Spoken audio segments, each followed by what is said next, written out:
We do that. Okay, Yeah. because I do this sometimes and they think it's a surfer mood, but it's No, very no, no, no. common down We do here. that in my household because we're learning sign. And So so, awesome. yeah, fun. Yeah. Yeah. I used to be better at more sign. A couple of my friends here are very good at sign. And then it's kind of hard Mm. too because they're so Yeah. good that you're like, Still, it's ah, something that's where it's my girls are in French immersion. oh, So when you awesome. spell, it's easier to use the sign alphabet because it means the same thing, but the French and English alphabet are can be topsy-turvy when you're trying to figure out which one you're using. So I am so jealous of your French immersion programs up there. Okay, well, good. Yeah, I here could we talk, go. We'll sorry. get it. We can have way too much fun, which is not a bad thing. So, hi everyone. So, happy Friday. I think we've earned it this week. So, everyone who is here, who is coming, you're all welcome. Whether you're a lurker, whether you're smiling like Sally, whether you're not smiling but you're here, great. You're in with the right place with friends. We are just here to help each other. So, and specifically help each other doing, talking about libraries of things, whatever that kind of means to you at your library, which, it varies. So excited today to have Sarah from Banff, in Alberta, Canada. So, I am a little jealous. I'm not physically visiting, Okay. but although I probably would choose the season slightly differently, honestly, for me. But Yeah. but I'm really, your library of things stood out, when I was going through kind of nationally, well, internationally, and looking at them around the world. And I was like, oh, I got to ask her if she'll come speak. And of course, for those of you who are new to this, I cold call humans, or I cold email them. And Sarah was like, super nice. Yes, I'll totally talk. You can ask me anything. So, and that in the 3 minutes I have met her in person, she seems just as delightful as she did over email. So please, don't hesitate to ask questions. You are on camera. We are recording just because we do like to try to put this information out there for all of for the librarians who maybe couldn't make it because they're on desk or whatever. But please use the chat. If you're too shy to ask Sarah, you can ask. You could put it in a chat to us, and I'll ask her. You could also jump on and unmute yourself.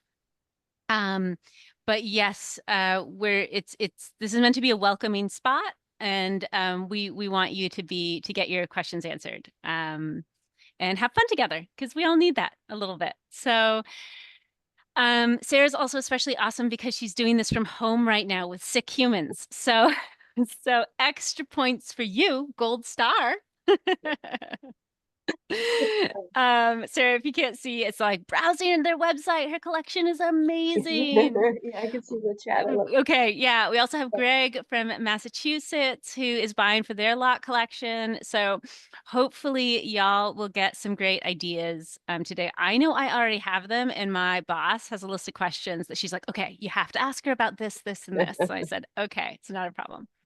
Um, so first off, though, just let's hear a little bit about where you're at, Sarah. So, a lot of folks who have had libraries of things have spoken thus far do tend to be from the States, but we are reaching out to European collections and Australian and New Zealand. So you're not, and we've reached out to a bunch of Canadian libraries. You folks are great up there as well. So again, we're all in this, but it's all a little different. So any differences you happen to know of, please highlight them. But could you tell us a little bit about your library and the people you serve and how it. this library of things got started? Hmm. I also did make a little PowerPoint, so I can send that if this is more of a talk, or I can put, like, I wasn't sure how this normally works, and normally I would check in before, but it's been, one of those weeks too. So I'm not We sure we do what it you all. prefer. So we've done it all. So if you want, why don't I make you a co-host and you can share Okay. your PowerPoint? Because if there are images, we always There's a love few, that, and right? there's even a little video, so What? We're being so sophisticated. You're leveling us up. See, this is what we like to do. okay. All right. So I'm going to make you a co-host. And then you should have sharing access. What do you Here think? we Yes, okay. So click share, and then here we go. Amazing.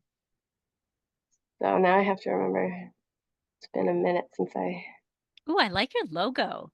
Thank you.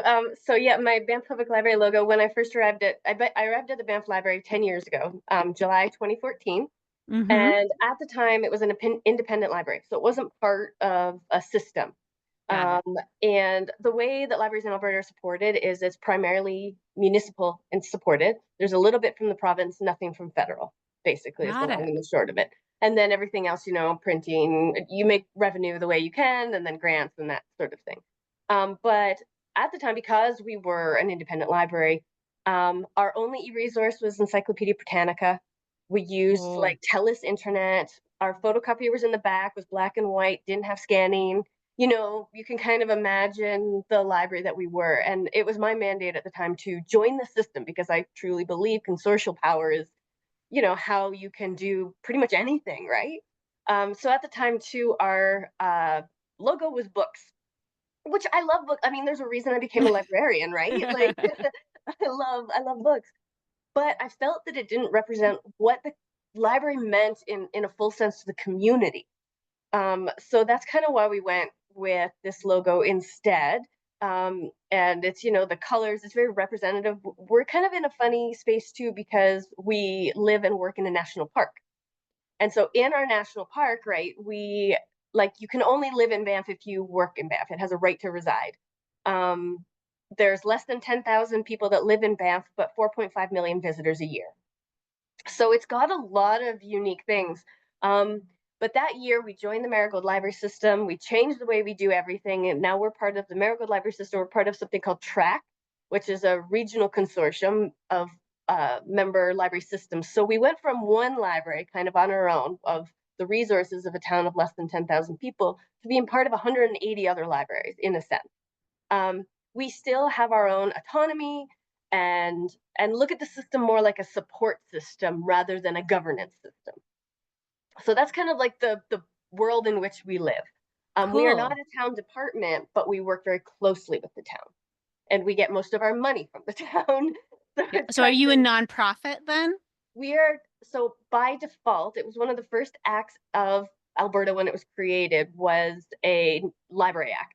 And so by default, Hmm. we're a nonprofit. We are also a CRA registered charity. So all libraries are not for profits. Not all libraries are registered charities. So we Yeah. started in 1949. For comparison, the town wasn't incorporated until the 90s.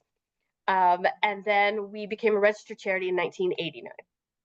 So it's kind of there's multi-layered. Like if you think about our building's going to have different issues than a lot of because we are a sub leasee. We lease it from the Right. town, who leases it from the White Museum, who owns the head lease, who leases it from the national park. So it's all very complicated in a lot of ways. So that's why doing these projects is so exciting in part because it's so complicated to do a lot of things. But we started this in partnership with the town because I always wanted to do a library thing. I started in little ways. I had a little toolbox and take me home. But unfortunately, I think someone took that too literally and took it home. But we didn't really have like the capital funds in a lot of ways to just start it off right. Then I heard rumblings that the town was considering doing something of their own, of a similar idea with a fee attached and all of these things. Now, it's funny, in Canada wide, generally speaking, libraries are free. In Alberta, they have, Albertas can charge for library, not for membership, but for the card. For me, it's kind of a sneaky Oh, backdoor way of charging for a membership. Um, got it. but at our library in 2000, the Banff Public Library got rid of the membership fees and fines. So we don't have late fees. We don't have anything like that. There's not delinquents. We do have a guilt jar, but we don't have late fees. We have that too. Exactly, right? We rely heavily on that. So for me, when we were talking about this project, it was very important that it be free. So we kind of went with that ethos, and I kind of convinced them that there was nowhere else that they could get a partner that would have the infrastructure that we have. We had a little bit of space. We cut our art gallery in half, basically. And then because we have the inventory system, I Yeah. kind of told them if you want to have a membership system and an inventory system, you're going to be spending oodles and oodles of money. And we have that. So come to me. And that was kind of, I think, the main selling point in a lot of ways. Plus, we're open 7 days a week. Oh, that's huge for Um, a smaller library to be open 7 days a week. How large is your staff? I have 13 staff plus myself. Okay. So there's Yeah. 7 full time. and then the rest part-time. So yeah, we're open 54 hours a week, I believe, plus outside programs and that sort of thing. So not insignificant for our town of 9,000 and change. Yeah, that's huge. So we started to build the pilot out. This was in 2021, and I mean, there was nothing going on that year, so we had plenty of time. But we decided that this was responding to a real need. Now, the town of Banff is kind of, again, a funny one. I've mentioned the right to reside and all that stuff, but we also are a very transitory town. We are the densest town in Alberta. We are 2 square kilometers, the town, but you can't build above 3 stories. So it's a very funny kind of space. There are regulations about how much we can build in this space because of it being a national park. So people's homes are small, expensive, but small. And so something that they can't do is store a lot of equipment in general. We had done previous pilots with the town about sports equipment and that on a seasonal basis. So we had already kind of figured some of these little bits out. But this was a brand new kind of concept. So why did we do it? We always wanted to. And talking about those early attempts, with the screwdriver, with the sports equipment or anything like that, kind of, for me, it was the same sort of thing as what we've always done, just expanding that concept a bit broader. We've always lent books, we've always done this kind of stuff. This is just increasing access to information for people, information and things to try. If you want to get that new air fryer, well, let's test it before you do. We have e-resources. Why not borrow an e-reader? It kind of was just expanding upon what we already do. And like I said, I'll send you this PowerPoint because it has some links. I won't go to all the links, but for example, this Banff Lending Library, the town of Banff did this viewpoint survey type stuff about what people in the community wanted. So we used some Amazing. of the resources to kind of come up with the model to begin with. And when we piloted it, it was free pilot, kind of like what you say to your kids, treat it nicely or we're gonna have to change what happens. So it was but that was kind of the message to the community was, library's free, we're doing this, treat it nicely, or we'll have to charge. So the That's pilot awesome. was And just to pause for a second, I just want to let everyone know anything she sends to me, I'll share with the list. I'm not going to hoard the resources. Okay. yeah. So we're, She'll we're all charge you about for this. it, but Yeah. for you. Yeah. Right. Charge you. No. And do feel free to interrupt like at any time because otherwise sometimes when I get rolling, you know, Oh, these things happen. yeah, well, I mean, in that generally everyone feel free to ask questions, etc. We're here for you. Sarah is a delight. But we like you rolling, Sarah. You've been rolling doing great stuff. So don't worry, you roll and then we'll quiz you. So keep going. So we piloted in October 2021. When the pandemic hit and everything, it was as you know, crazy time for libraries. And we had to close our physical space, but we rolled, I think we were maybe even the first in Alberta, rolled right to home deliveries and all that kind of stuff. So this kind of just rolled out of some of the needs that we had learned, became a permanent project in 2023. And there was some funding that was permanently dedicated for the 2024 budget cycle. Turn. Okay. So the pilot, we had to ask ourselves a lot of questions like, where do you buy furniture? How do we display this? All the details, what the design looks like. How are we going to market this? We had to do those MOU kind of type things. The initial funding came from the Recycling Council of Alberta, which came to us through the town and their zero waste environmental initiatives. We got a nice big grant for digital collections through the Healthy Communities grant. Town of Banff, they spent staff time. They had some stuff that they had. We accepted donations in that, and then our staff time in that. And over time, this became a permanent, partially because of our success. We won a bunch of awards, including the Marigold Making a Difference Award. And then this is the video of let's cross all of our fingers and toes and see if this works. Let me know if you can hear it and all that too.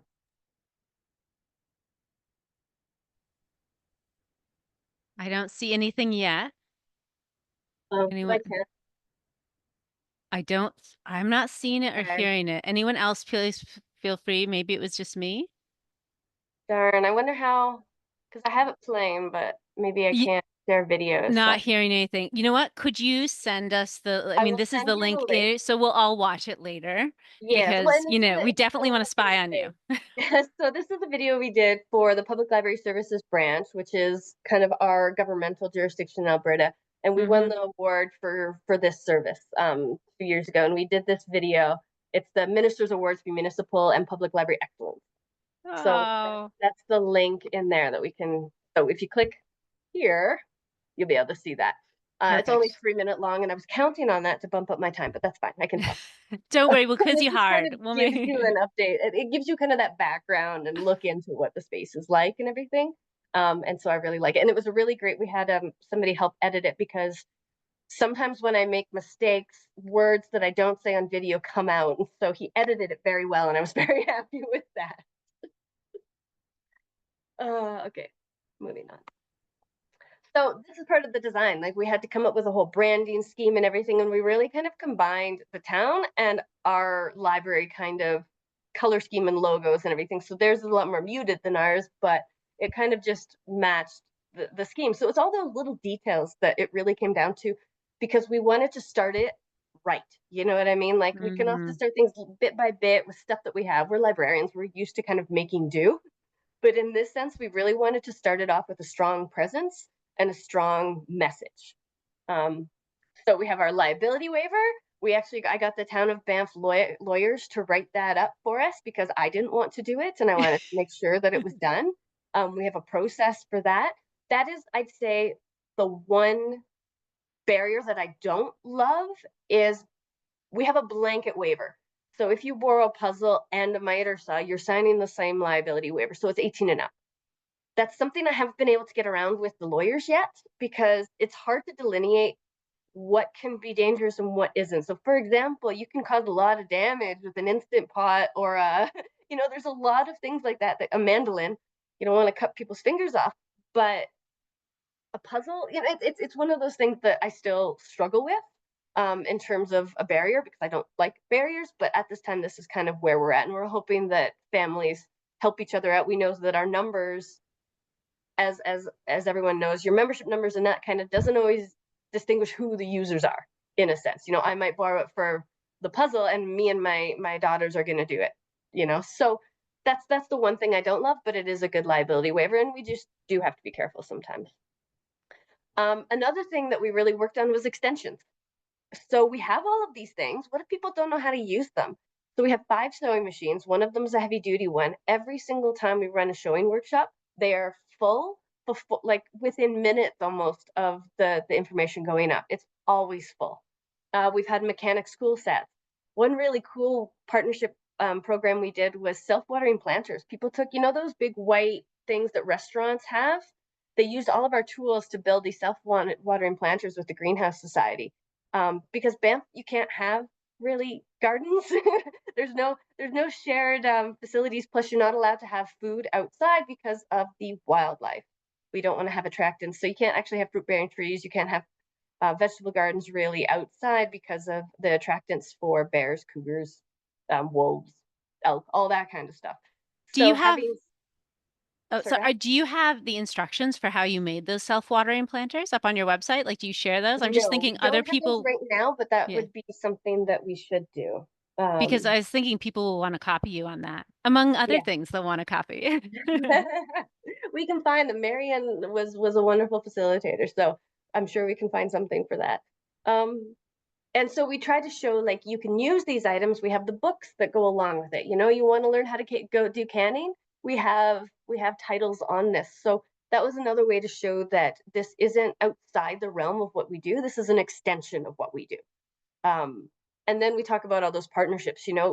Again, we don't exist by ourselves. So we work with the town of Banff, their environment and zero waste. That's one of the ways we were able to secure such ongoing funding, is because we really align with the town, with our major funders and our major stakeholders, funding and goals, strategic goals.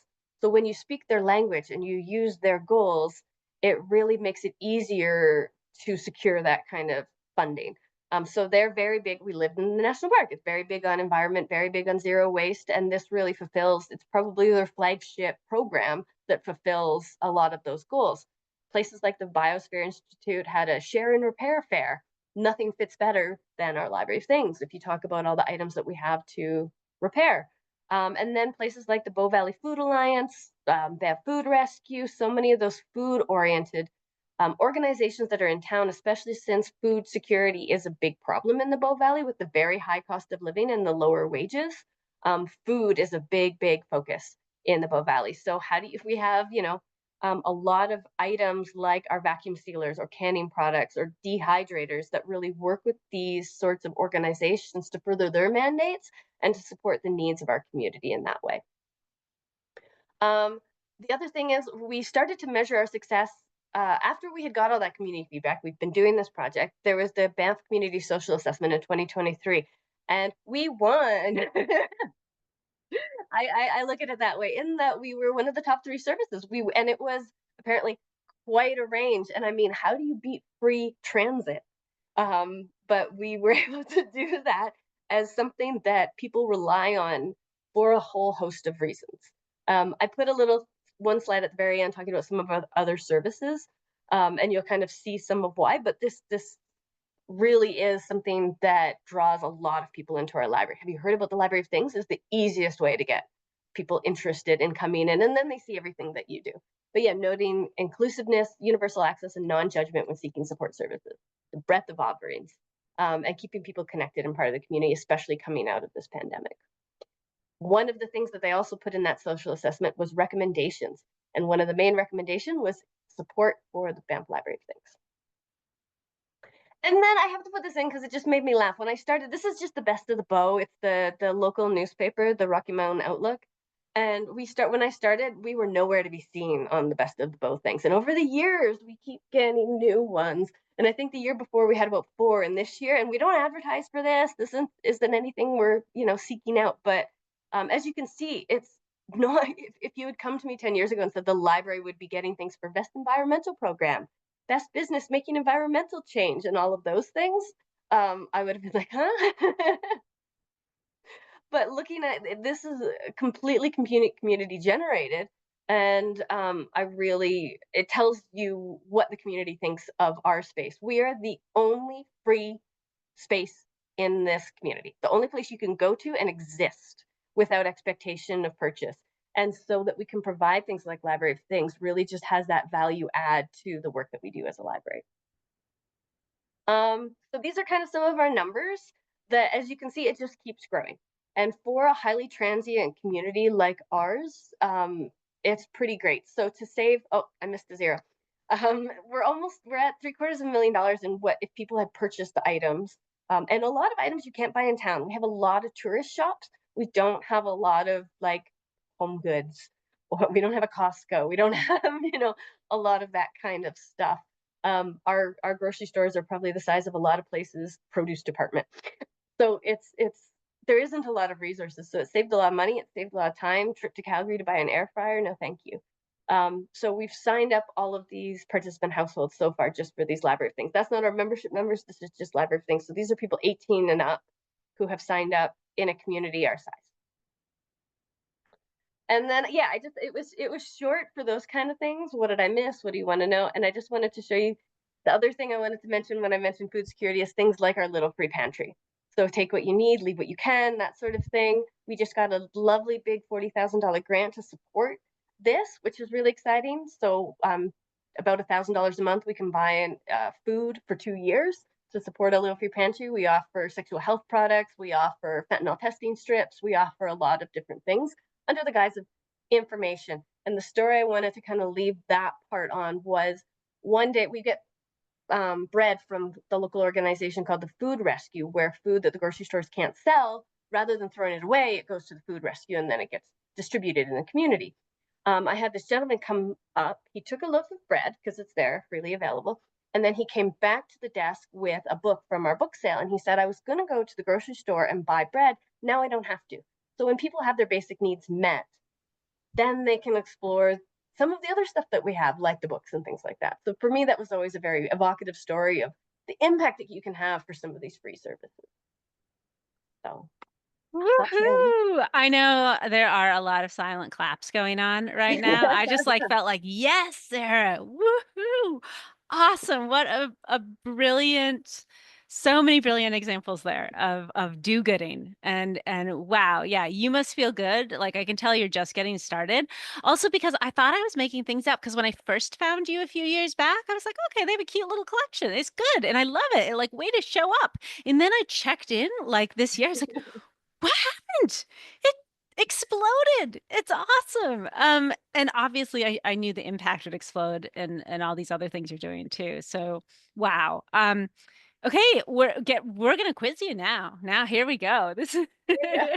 so um we have one question in the chat already that came up, which is so you have this variety of tools now. You obviously do a lot of programming. You have an amazing small staff, but who works a lot.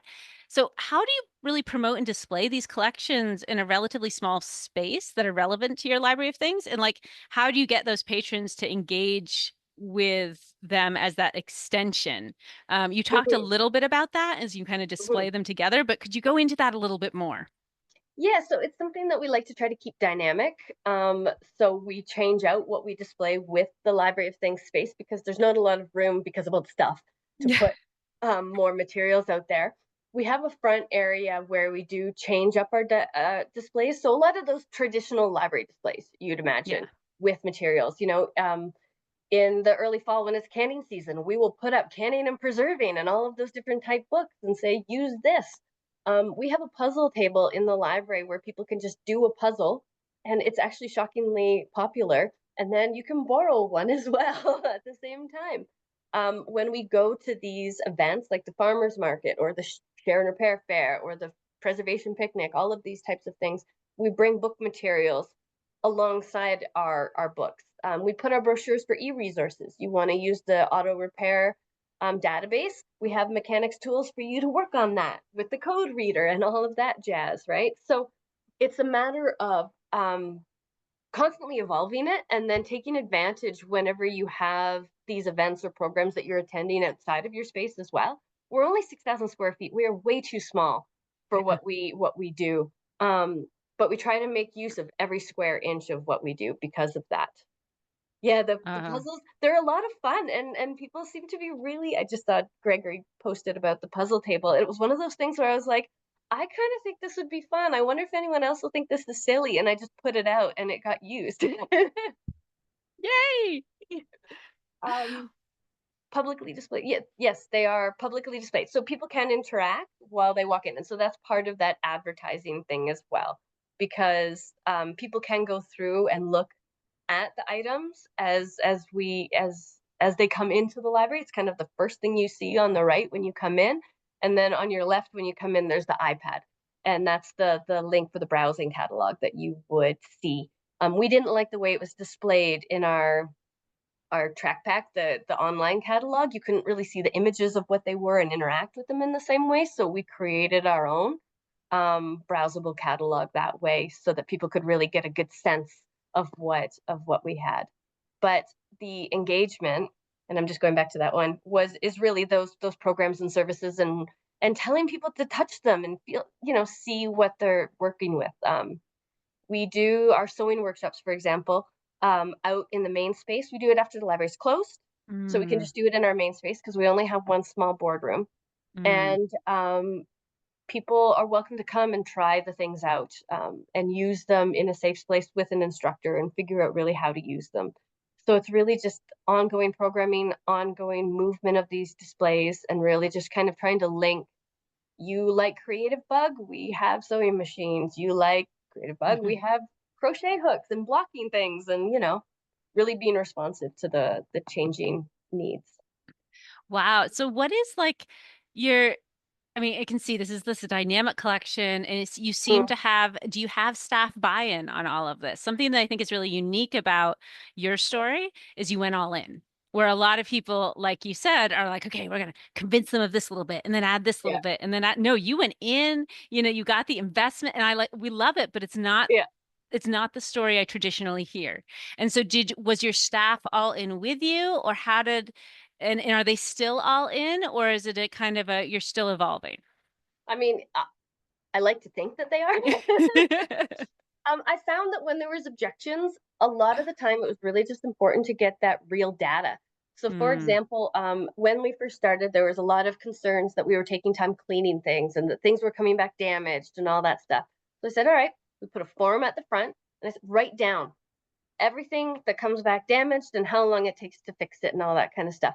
because an air fryer would come back. Say, and I know you used that as an example. So say an air fryer came back and it was kind of dirty, and we had to spend 45 minutes cleaning it. By the time the story is told 13 times in the staff room, it sounds like 400 air fryers have come back, every single time dirty. Yes. But when you look back at that objective chart and you see, oh, it was one time, we've just told the story a lot, and we have 13 books here that have bacon as bookmarks, maybe it's not that far outside the realm of what we already do. We're also really, I guess we're strict in a way with our patrons because we really want to set the tone. Yeah. In the sense that you come back, you haven't cleaned out that sander, we'll say, here you go. You have until tomorrow to bring it back. You can bring it back clean. Thank you. Yes. We We do set the same thing. standards, right? Because we're saying we have these expectations that you are going to take care of this community resource. So I think in part setting those expectations with patrons, knowing that we're in this together, and our staff see that how many people come in for the library of things.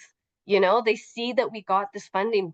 Specifically, we got it was $80,000 a year extra for a library of things person for an FTE plus supplies and materials and that kind of stuff from the town in that 2024 budget. They see the impact that it has on our funding, on our membership, on our community. And even if they don't want to clean out the air fryer, they know what it's there for and why it's there. And so I think there's certain things, like I look back at my 10 years at Banff Library, and there's certain things where I was like, I should have probably gone easier on that one. But that's kind of, I'm like, if we're going to do it, let's do it right. And let's just jump in with both of our feet, because I don't want to have, it to, and then wonder why we failed. Yeah. Yeah. No, it's a great story.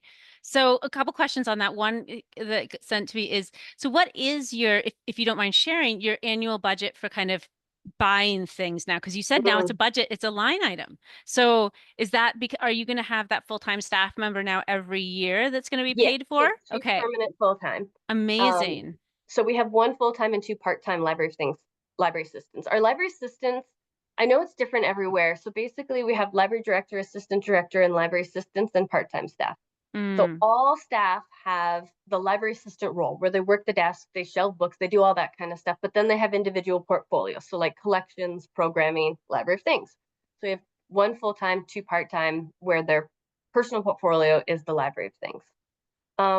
When it comes to materials, I find that I want to always put the bulk of my budget to the core operational, like the people, because I find that I can write grants for books or for materials. I can get $2,000 for this, or, bits and pots of money here for pilots or projects or something, like when we got 22,000 for digital supplies, or we get TELUS Smart Hubs donated, So the budget for the materials is $5,000 to $7,000, not a ton annually, but I'm also a good sales shopper, and we do get donated materials. So it's kind of like it's a mix where this is our base funding, but then I'm consistently writing grants or seeking donations or in that kind of stuff to supplement our budget. Oh, that actually sounds, so is that just for things? Your That's 5,000? for material, like we do some consumable materials in our things Okay, got it. as well as the materials or replacement or anything like that. So like when you have a carpet cleaner, and they're just the little upholstery cleaners, we supply a little bit of carpet cleaner stuff because we don't want people using the wrong stuff and wrecking their gear. So sometimes the consumables, like label makers and that, will supply a certain amount so that people can do a project without having to buy the materials, because you also might not be able to buy them in town. So some of that is consumables, replacement, and then materials itself. Yeah, because you actually, it seems like you are clever and have a higher budget than a lot of humans to keep this maintained. So that's awesome. Well, and I like to buy good quality things that last longer. Yeah, So and we'll buy DeWalt, we'll buy the proper chargers, we buy all that kind of stuff just because it does tend to last a bit longer. Yeah, no, it's okay. I have so many questions for you now. It just keeps going. So you said you're a fine free library. Congratulations for making that happen. But have you had problems with kind of damaged or dirty items? And then do you charge replacement fees for those items? If they're damaged, it depends. So if it went out and it's fine and it comes back or doesn't come back and it's not fine, then we'll charge like we do for any materials. Like if a Mm-hmm. book comes back and then you have a bath with it, Yeah. we are going Yeah. to charge you for the replacement cost of that book. So the same goes for that. However, if it's something that has been used for these 3 years, it's a carpet cleaner that's been used 65 times a year for 3 years, and the hose Mm-hmm. is broken, we're not going to charge the person for that hose. Yeah. So that's kind of it's a common sense or a judgment call, I'd say, in a lot of ways. But we would charge if you just didn't bring it back ever. We'll bill you. You might move back to whatever country you came from. We have a lot of Aussies that come, or you know, people from around the world come to Banff. So if you've left, we still will send you a bill.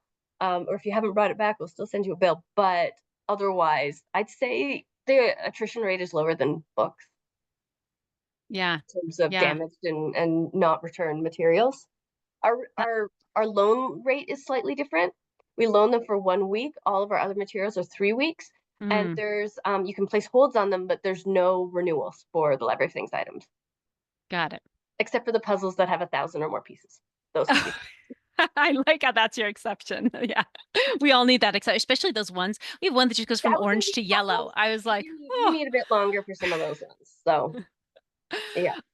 Oh my gosh. All right, folks, keep the questions coming. And I understand lots of you are in lurker mode. Totally, we love you in whatever mode you're in. But if you feel free to show up and speak out too. I don't need to be the only one quizzing Sarah, but don't get me wrong, I will totally take it. Um, so keep the questions coming. Okay, so there's another question here. What do you do? So sounds like most things go out and you have a pretty popular collection. Do you get rid of things if they're not? What do you do with the things that aren't And popular? we bring them to the Reuse It Center. So there's a center in the industrial area in Banff, and it's called the Reuse It Center. I love the Reuse It Center myself. Mm. And you drop stuff off you don't want and pick up new stuff. So my girls, we go to the recycle depot. We drop off our pop cans and that because I have a Diet Pepsi problem. And then so we get money there. And then we go to the Reuse It Center, which is free, and they'll pick up I don't know. We picked up a really nice table. We've picked up glasses, all that kind of stuff. And it's their favorite shopping outing. And I love it because we haven't spent anything. But this is if we have items that don't go out. Typically, it might be we don't have a lot of them to be honest. But like at the beginning, we had a lot of donated hammers. There's only so many hammers you need in a library of things. So some of the hammers would go to the Reuse It Center. Or if people donate tools that aren't quite up to my standards when it comes to what we're going to put in the collection, rusty, or I don't feel that they're safe Yeah. necessarily in the sense that they're repairable, but they're not within our scope in terms of how much time I'm willing to spend on them. We'll bring Yeah. them to the reuse center, things like that. So it's kind of just like, how we all do kind of the art of Swedish death cleaning when people bring in all their book donations. We Yep. will happily move them on to their better place. We do the same kind of thing with some of the tools, depending on how they go. Well, But typically, it hasn't been a big problem. that makes so much sense with this ethos you're talking about of collaboration, right? You're Yeah, creating the sharing ecosystem, and it seems like, yeah, everyone has their different roles they're playing in your yeah. community, which you've enhanced through It's the this. circular economy. That's the Yeah. whole point of this. Is very much. Carla Bitz, who works for the town, she does the environmental stuff, and she was the one that said, libraries are the original circular economy in a lot of Hmm. ways, and so that's why again, this is just an extension of the work that we naturally do as librarians. We are a circular economy, and this is just one other part of that that we're working on. This is so inspiring. Okay, so now I got to ask you my hard questions for you that I was yeah, get ready. Get ready. Sweating here, okay. So we're really concerned, my library, about what we call code G, which is gross. Ew. Oh yeah, yeah, yeah, The yeah. ew factor. And which I get, but some of your things are like on that line, which I'm impressed, and I'd love to hear about, like your stain removers, your air fryers, anything. Have you had any real gross problems? We have a lot of kitchen stuff and we haven't had any gross problems with them, but people are always surprised to hear that. So I'm curious if it's the same with you. Well, I mean, that is the reason why I said no when we got offered a deep fryer. I do have Yes. lines that I won't cross, and a deep fryer is one of them. I'm like, those things stank no matter what you try to do with them. We haven't really had the same problem with air fryers. Cool. Um, the one thing about the upholstery cleaner, stain remover cleaner is the hoses. I found Um, that the hoses tend to break. mm. And that tends to be the sticking point with those. That's something that is crazy popular, but I think what people are doing is they're not using them as upholstery cleaners. They're using them when they're moving out or something, and they're trying to do a whole two-bedroom apartment with this single cleaner. So for me, it's an incredibly popular product. It's going to be hard to say no to getting more, but they do get damaged on the hose. It's more of that than the ick factor.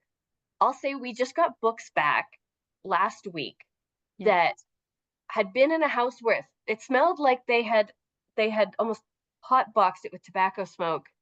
The book smelled so badly. I have never had Oh. a library of things item come back like those books came back. You know what I mean? Yeah. So that's why I always kind of compare it to our traditional collections is icky is not new. Yeah. We've all had those children's books that you touch and you're like, why is this sticky?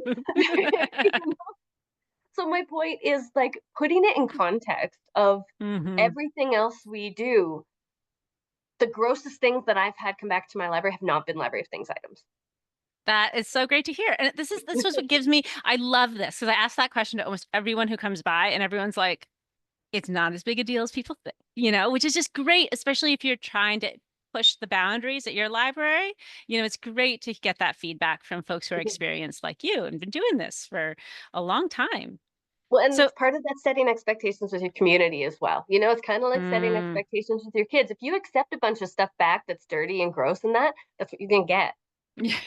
yeah, So if at that point you're like, hey, listen, you need to empty this sandbag out, you need to clean, you can take that air fryer back home and then bring it back tomorrow when it's clean, you know, pull out that mom head if you have to. But the idea is you're setting those hmm expectations for what you will accept in your library, and we will not accept gross stuff.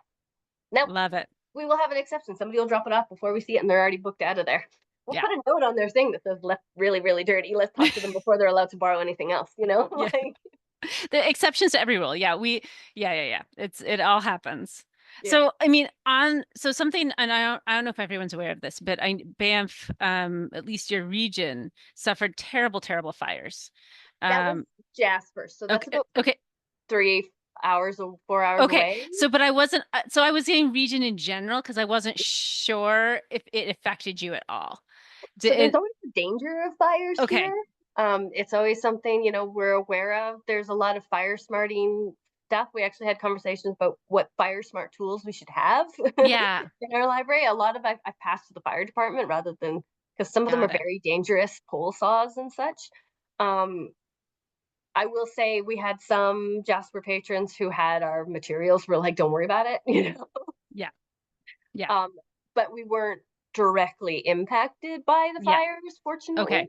Because I didn't Um, know for smoke too and all this oh, that, smoke is absolutely terrible. Absolutely okay. terrible. We have great, great air purifiers in the library. I have some at home and stuff like that because the smoke can get really, really bad Yeah. seasonally here. But we've been fortunate that it's been smoke and not fire thus far. And, we keep Okay. hoping and keep doing those fire mitigation things because that was a big, big, big tragedy this Yeah. summer, last summer. So Yeah. Yeah. Yeah, I knew it wasn't the same, but it was yeah, still, yeah. Close enough to really it's, feel the heat.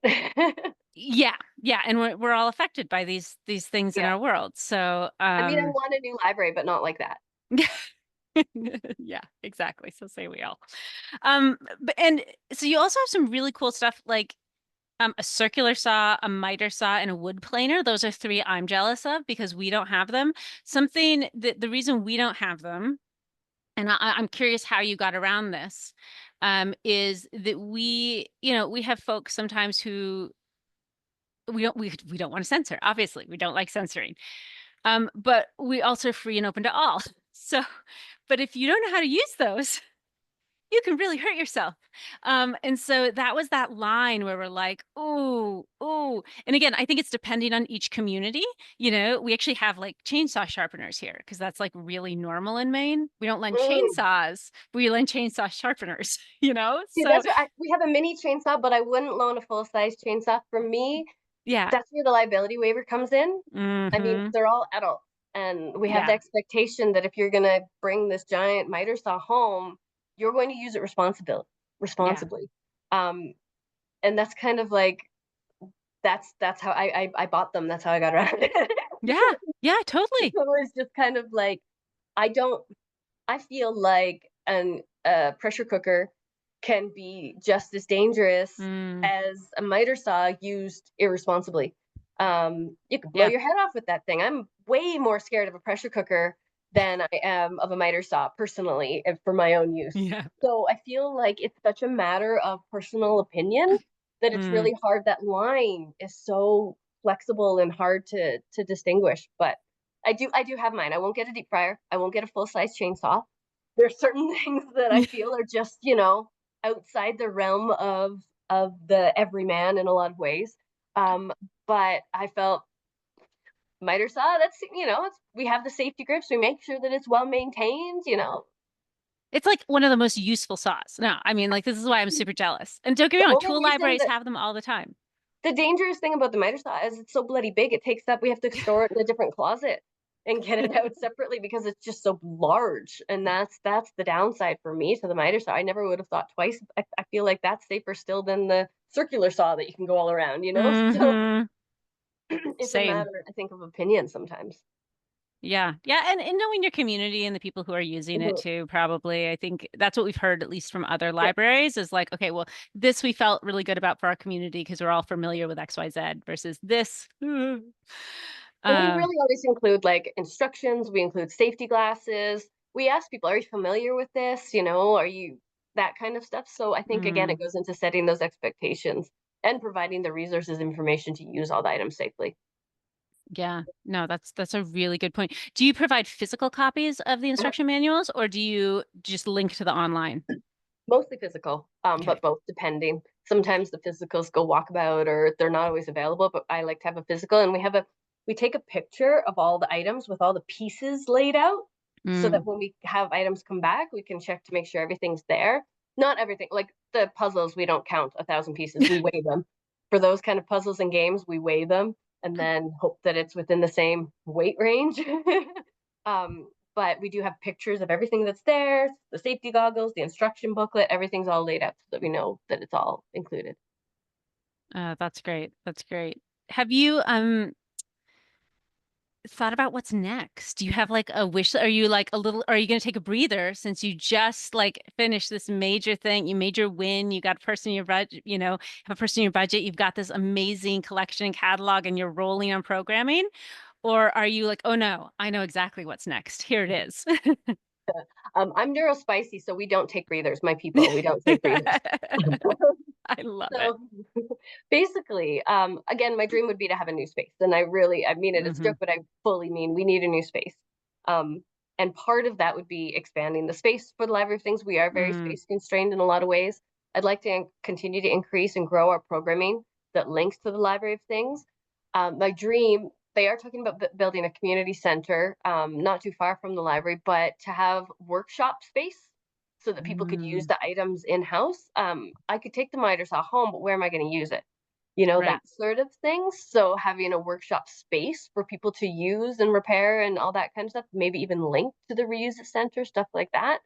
Um, but yeah, my goal is just to kind of, there is a limit to how many items we can fit. So, Yeah. it's not always about expanding, but Yeah. that sense. But yeah, I see that there's constantly room for growth. We're constantly getting feedback on what patrons want, what they want to see more of, and that sort of stuff. So we're always amending. Our instruments are very, very popular. Our games are very popular. So it ebbs and flows seasonally, but just trying to be responsive and continually evolving how and what we loan our stuff. So Well, on that note, so we've seen this done a few different ways with different libraries. Sometimes in libraries, you have the safety equipment that you can get it all, like it's all yeah, there, like whatever it is, the earmuffs, the yeah, eyeglasses, the gloves, that it's there, but it's not necessarily in each kit. And then we've had other ones. It's like, no, no, it's in each kit where you need it. What yeah. do you do? One or the other, or kind of a combo of both? But we don't have those big safety ear things because they're also Hmm. widely expensive. But we have safety glasses in with all the tools, kind of like any of the tools that are going to need safety glasses. We put Yeah. safety glasses in. I buy them in bulk, just the little plastic ones, and toss them in everywhere. Um, And we have little earplugs that we'll try to put in as much as we can as well. So yeah, I think it's good to have it with them because then it's not one or the other. Because if you have the tools at home, honestly, you should buy the $2 safety glasses yourself and not borrow them from us. But if you're borrowing our miter saw, I don't expect you to have that kind of stuff. So one of the main concepts that we started off with were single use, hard to store, or expensive. Yeah. Was kind of some of the criteria. The other criteria is that we don't compete with local businesses. So we don't do hiking poles, we don't do that kind of stuff because there's a lot of local small businesses that rent out that equipment. The town of Mm. Banff now houses the sports equipment, so we don't do the sports equipment, we don't do the hiking poles and that kind of stuff because those are covered. I won't do a full-size carpet cleaner, first because it's gross, second because they're huge, and third because the local grocery stores rent those out. So we Yep. kind of have some of those criteria that come into play too. But if you're borrowing my miter saw, I want to give you some safety guides. This is all I think it's resonating with a lot of people. Like you want to cooperate, not compete, all these things. And it's going to look a little Yeah, different in all of our areas. especially coming On out of the pandemic, we didn't want to compete with small businesses, you know? Oh no, no, absolutely. Well, and on that, so um obviously we're speaking English, but Yes, yes. in Canada, a lot of people speak French and of course a lot of other languages. In your community, do you I know you're not obligated by law, right, to have it in French and English, but do you find that you do need certain things in different languages or is it primarily English? We have all of our printing information, computer information, welcome about the library information in about 12 languages. Um, Wow. the big Awesome. languages here, actually, Tagalog is a big one. There's a large Mm, Filipino community, there's a large Japanese community, our Ukrainian community is growing, Spanish. So we have all of that. We've translated all of those documents into those. It is a question I ask in interviews. What languages do we speak? So we have some people who have smatterings. I have un petit peu for French, and we have some sign, and we have some, some people have various bits and bobs. The tools themselves don't. Most of the instructions I'll say are in English. Um, but when we buy materials, actually, because it's in Canada, most instructions will automatically come French and English. So we don't have to mm-hmm. provide any of those translation services. Wicked.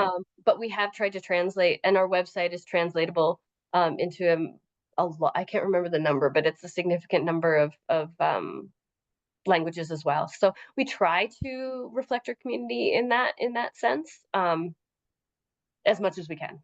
Yeah, it sounds like you're doing amazing. Another question that came in, and this is one actually that's come up a lot, and I do try to remember to ask people about, is because I think it's a fuzzy area, like you were saying, like the 18, how 18 plus, but Yeah, puzzles, huh? yeah, yeah, Yeah, yeah. but this is not just you are struggling. Everyone, all the libraries of things are struggling with that. Like, and there's not exactly consensus on some of it yet. Mhm. But another one of the thorny issues is like children's products. So in the sense of like baby carriers and pack and Mm. plays and all of this stuff. And have you delved in? I can't remember from your catalog. Have you delved No, into any we of that don't at have. all? Yeah. No, I find when it comes to baby stuff, that's a whole other kettle of fish. Yeah. And we have other resource networks for that. There's the Family Resource Right. Network upstairs. I have avoided toys, Mm-hmm. um, for a lot of reasons, especially again coming out of the pandemic. But I found that they take up a lot of space and they don't have the same need, I'd say. Mm, You know what I mean? Like the goal of this was to provide our small community, our transient community, our people with the single use, expensive, hard to store. If we kind of go back to some of those core mandates, having a big mm-hmm. plastic play castle isn't going to fulfill that need. Playpens, car seats, baby carriers, those have a lot of regulations. I won't do climbing gear. We had a group wanting to do their climbing ropes and climbing gear because that's popular here. I felt that we didn't have the in-house expertise to ensure the safety of climbing ropes. Yeah. To me, it's the same kind of thing as some of these baby products in that it's a different kind of safety. I Yep. can you can make sure that the saws are sharp and that the blades are tightened and everything. That's different than some of these a lot of times cloth based um, baby materials. Yeah. And like I said, we have other organizations, and a lot of times, I mean, there is a rental company in the Bow Valley where you can rent playpens and that. So visitors coming and that have that resource. If you're living here, you're more likely to utilize things like the Family Resource Network or a close community of, oh, I just don't have need mine anymore. You take it because you're going to need it for longer than a week. You know, Yeah. you're not going to need these things for just 7 days for a project. This is something that you're utilizing for a long term. So it didn't fulfill some of those criteria that we were looking for in terms of how people are using them. Gosh, such well thought out, eloquent answers to all of this, Sarah. Woohoo, yay. I'm mentally cataloging, like, I'm gonna answer that question like that next time. I So, couldn't do it twice in a row. well, it's looking good for us. Hey, team, I know again, a lot of you are in lurker mode, no judgment. I'm so glad you're here. But do any of you have any questions for Sarah before we let her go and get on with her wonderful Friday and hopefully weekend? Friday. Yeah, yay. It's Friday because we're hanging out. Yes, for sure. And if anyone has anything that you don't want to ask now or think of later, or talk to friends and go, oh, something like that, feel free to email. I like director at banfflibrary.ab.ca. You can find our website. Come by Banff. I love doing librarian tours. Libraries like to go to other libraries. So feel free to come visit anytime. Oh, now that sounds real good to me, I will say. Right. Same here. You're welcome to come all the way over to Maine anytime. You just come on I over. would love to. I Yeah, love yeah. learning. I So hear that all. Let's do some library tours around for exactly. Library of Things. Yeah. Okay, well, I'm getting some of them just sent it to me rather than the team, but I Mhm. got amazing. Thank you so much, Sarah. This is so inspiring, I'm etc. glad. Yeah, and wonderful. You can see the ones that you can see that didn't just come Yeah. to me. And you can see we're from all over. So I we've know, I got love it. I love it. and same with this list. We have about 350 people now, and it's again we've got North America, Europe, Australia, New Zealand. We're all learning from each other, and we're all Well, in and this that's what I together. love. Yeah. I remember we talked to some people in the Ukraine about our library things, and they were like, "Okay, so if the pyro goes off, this is what's happening." It was such a different experience, but just kind of like trying to have those same conversations. So we've talked all around the world about ours, which is so cool from our tiny little town. It's Yeah, really fun. but you're making such a difference, right? So thank you for taking the time to talk to us and letting me record so that people actually watch these, amusingly enough. So, yeah, just really grateful for you all being here. And then Sarah, especially to you and everything you've done up north. Yeah, thank you Really for your email. appreciate I it. appreciate that. Yeah. Oh my gosh, absolutely my pleasure. What a way to well, not end a Friday, but have fun on a Friday. So all right, team. We do this. I have the next 4 months planned out. We are in for a treat. We're going to New Hampshire. We're going to gosh, a whole bunch of different places actually. We're going to I'm blanking on them, but came up with a whole bunch. Oh, Arizona. We're going to Australia. We're going to, yeah, so a whole bunch of people all around the world. And all in some real weird things, like good weird. Love it. More to come. And Awesome. thank you all. Thank you so much. Have a All good day. right, take care. Bye. Bye.